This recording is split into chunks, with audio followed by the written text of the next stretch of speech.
Is that a B&F quad? Yeah, it's a Violent Fly from Ishin, but it looks like it's got... switched the transmitter. They usually have a small... My Wizard had a small PDB in it that had a 12 and a 5 volt source on it, and then... I'm wondering if they ran the VTX off 12. And then, well, the 12 should, 12 should be clean though. 12 should be clean. It's through a regulator, and it looks like... And then it had an SP Racing... Yeah, if they ran it to 5 volt. This thing sucks. The SP Racing F3. That's what's on here, yeah. I wonder if they did run the VTX off 5 volt.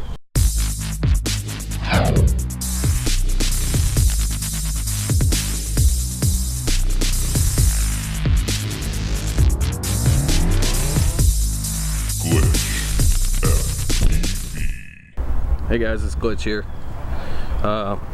Just come out to the spot, same spot I was at last week, the golf course and everything, and came up here and we got a meetup together with a bunch of freestyle guys, and I'll go around and show you who's all here. But we've been ripping some packs and everything. You should at least be able to go out to the edge of that big oak tree right there, that third one back. Oh yeah, or even yeah. What's your name again? Matt. This is Matt. Either that or you got close call.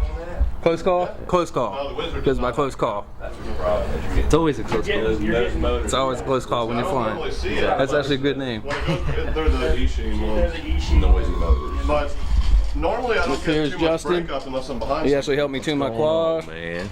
Yep. Hell yeah. So yeah, you got my Beta Flight build all tuned up and everything, and it's feeling a lot more locked in.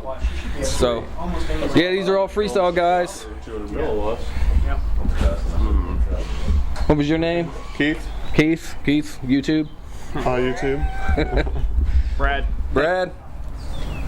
I'm feeling these props though. So yeah. I've been trying to tell you that. So we got some people up here doing pretty well.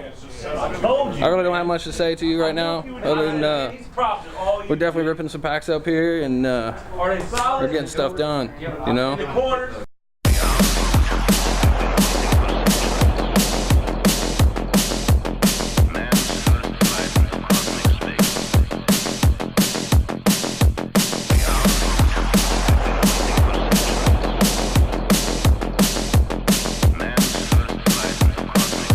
Start your computations for time warp.